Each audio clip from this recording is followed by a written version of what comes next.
C'est une histoire qui commence il y a bien longtemps. Non, pas à ce point-là quand même, mettez-moi un peu de couleur. Voilà, et puis peut-être un peu d'ambiance aussi. Je disais donc, nous sommes quelque part en Gironde, tout au début du panier des familles. Pas encore vraiment un gros stock, mais déjà beaucoup d'ambition et des locaux remarquables.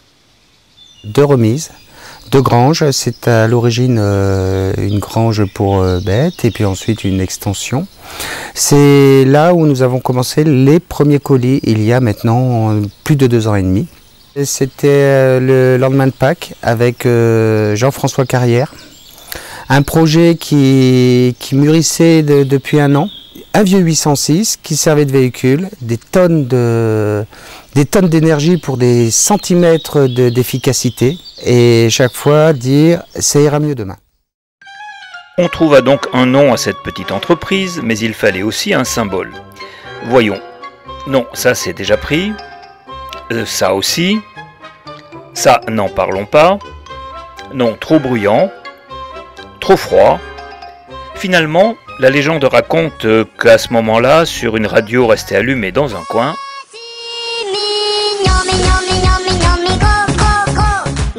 eh bien en voilà un personnage sympathique et efficace.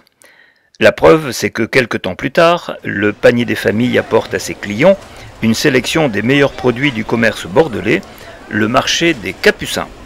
Une véritable cathédrale du bon goût, et quand je dis cathédrale, il suffit de regarder.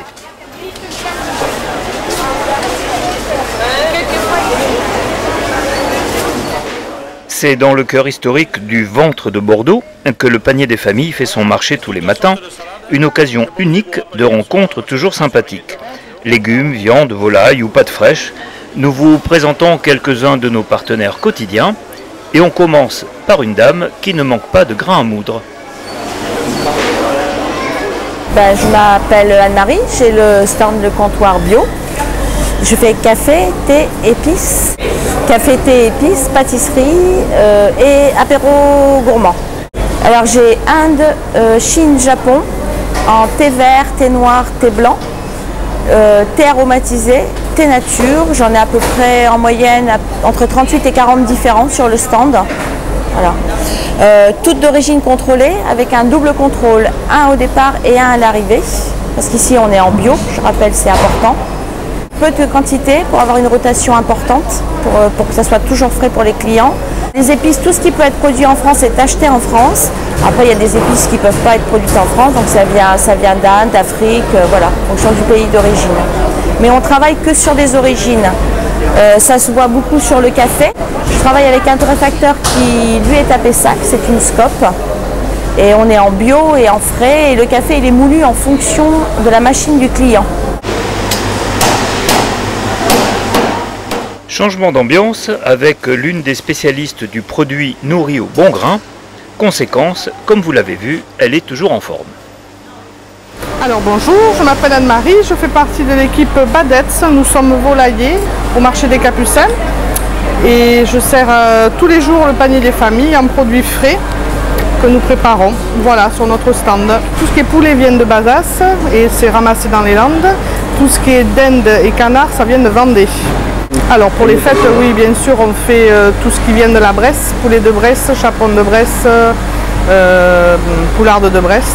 Et après, nous avons tout un éventail de volailles désossées et farcies.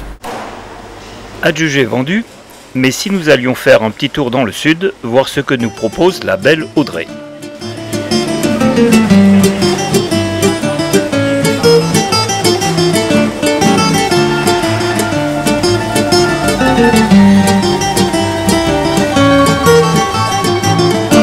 Des pâtes fraîches, des antipastilles, charcuterie, fromage, pesto,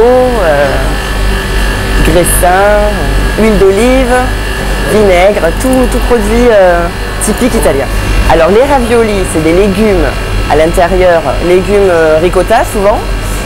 Les pâtes fraîches, c'est des pâtes aux œufs ou bien farine de blé et eau simplement. Eh bien je reçois la commande par mail le matin que j'imprime. Je prépare la commande et on passe la chercher dans la matinée. Dernier atout de ce carré de dames, l'une des meilleures boucheries du lieu. Voilà, je me présente, je suis Valérie Malo et je vous propose du porc. Du porc, d'accord, sous toutes ses formes et dans tous les morceaux, mais l'important dans le porc, c'est de savoir exactement d'où il vient. Il arrive, alors on a une provenance des Deux-Sèvres et une autre provenance de Gamart dans le Pays Basque. Voilà. Celui qui vient du Pays Basque, l'alimentation est sans OGM, garantie. C'est une alimentation un peu spéciale. Ben, on a des crépinettes, on peut faire des rôtis, il y a le cochon de lait.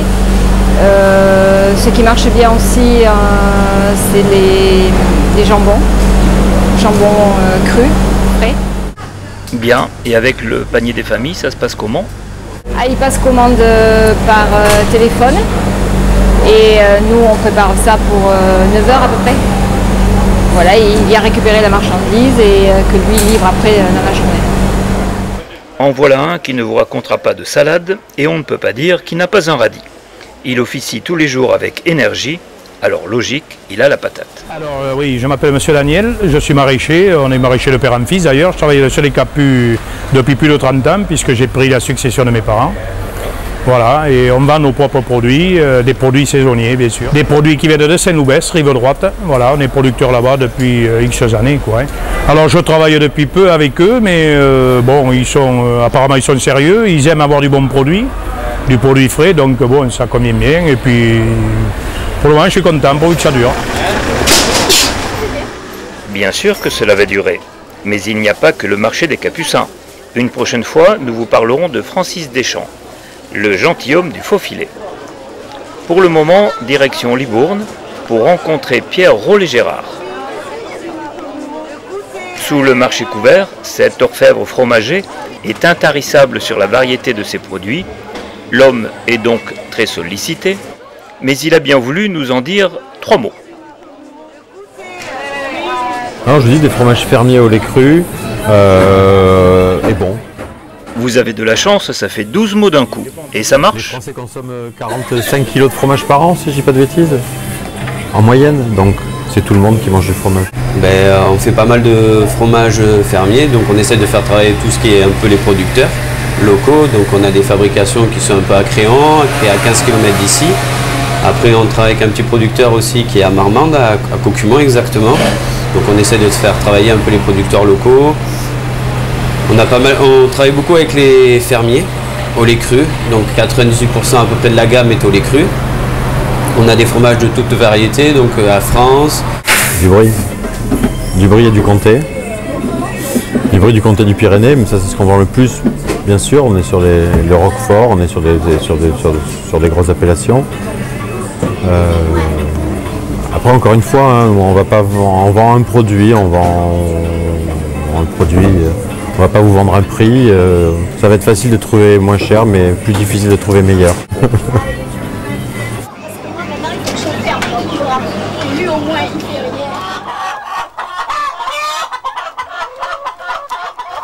Changement d'air et de parfum pour une escapade à quelques kilomètres de là. Pas besoin de vous expliquer où nous sommes, ni d'essayer de passer inaperçu. Ne reste plus qu'à faire connaissance avec notre hôte. Gilles Rouget-Mounard, donc j'ai créé cet élevage de poules pondeuses plein air et nous sommes sur la commune de Tisac de la Pouillade, aux environs de 40-42 km au nord de Bordeaux. D'une part, on a acquis cette propriété avec le souhait d'y réaliser une activité agricole et ayant un site qui correspondait à avoir des poules pondeuses plein air, surtout en respectant le bien-être des poules qui nous donne le qualitatif de l'œuf, c'est vraiment majeur. De fil en aiguille, on a réalisé le projet. Donc actuellement, l'élevage comprend 1000 poules espèces de la Lohmann Brown. La production actuelle quotidienne est de 900 œufs jour.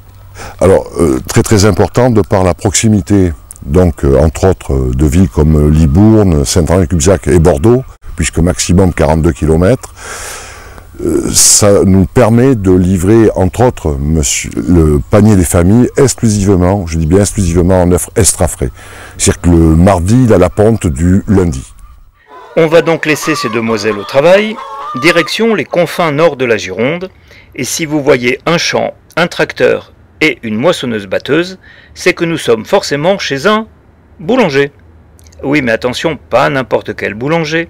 Celui-ci est quasiment le pape du blé traditionnel. La preuve, c'est qu'il travaille dans un fournil surmonté d'un clocher. Donc on est sur la commune de Chamouillac, au lieu-dit Les Chevaliers, et donc je suis aujourd'hui paysan boulanger. Parce que tout simplement, je cultive en fait des populations de blé anciennes. Les populations de blé anciennes, donc c'est des blés d'autrefois, qui ont été cultivés donc par les hommes. Et en fait, chaque population de blé était adaptée à son terroir. Hein. Donc c'est des blés qu'on moissonne, qu'on stocke et qu'on ressème d'année en année. Parmi les secrets de Stéphane, un blé dont la semence ne s'épuise pas et surtout qui pousse parmi les herbes, c'est l'assurance d'un mélange de saveurs. Mais le plus étonnant quand on entre dans ce magasin, si c'en est un, c'est l'absence totale de personnel, à part de curieuses petites alvéoles où chaque client a son numéro, un grand cahier pour écrire ses commandes et une assiette pour payer. Mais que se passe-t-il vraiment?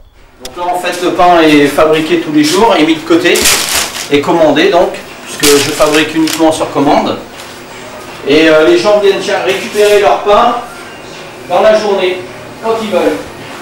La porte est ouverte 24 heures sur 24, il n'y a pas de fermeture, justement pour laisser libre service à la clientèle, qui est une clientèle de campagne, où justement ces gens-là n'ont pas d'horaire, hein, donc ils viennent récupérer leur pain quand ils débauchent.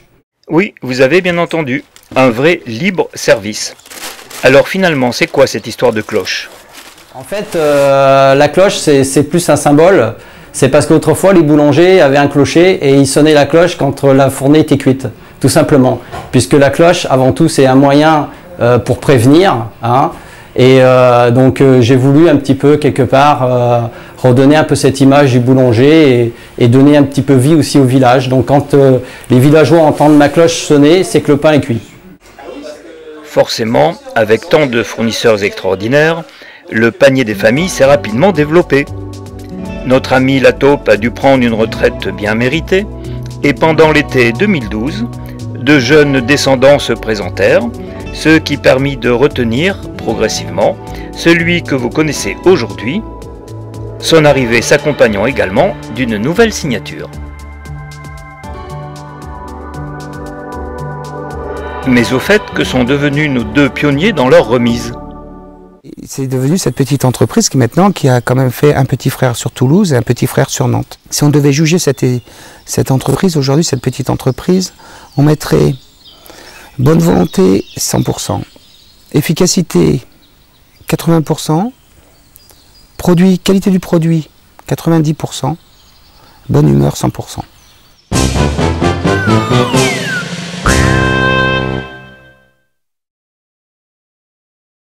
Ah, très bien, parler devant une caméra c'est amusant, parce qu'en plus de ça je sais que je pourrais être coupé si je fais des erreurs.